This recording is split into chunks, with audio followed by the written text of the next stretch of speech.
me finish with this story. We go to China from time to time, and we train leaders.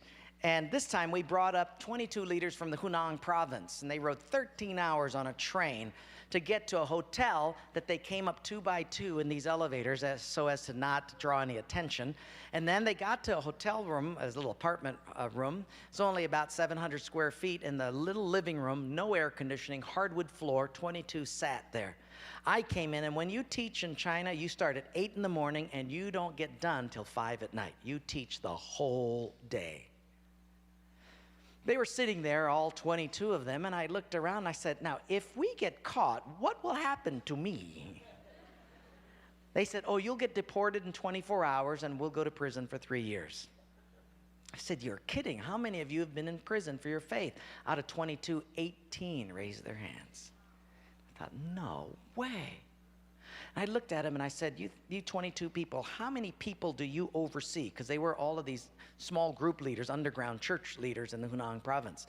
I said, how many, if you counted up all the people under your jurisdiction, how many would it be? And they counted them up, and they said, little over 20 million. I said, what?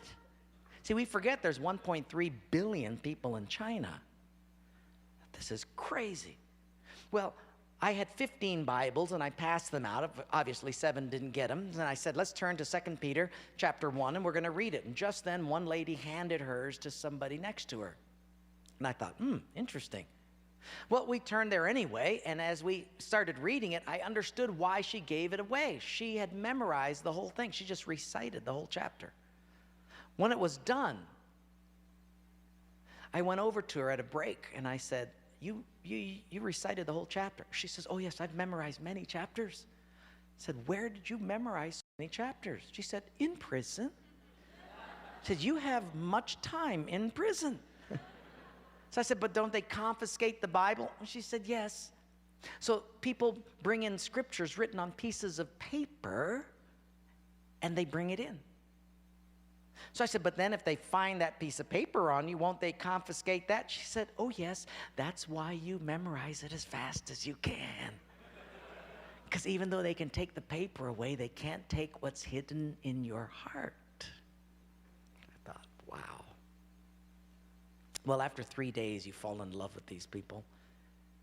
And when it was done, I said, how can I pray for you? I'm going to go back to America, and you guys have been just so wonderful. How can I pray for you? They said, you know, Wayne, you guys can gather like this whenever you want to in America. We can't. Could you pray that one day we'll be just like you? And I looked at him and I said, I will not do that. Big incredulous eyes looked at me and they said, why? I said, because you guys rode a train for 13 hours to get here. In my country, if you've got to drive more than an hour, people don't come. You sat on a wooden floor for 3 days.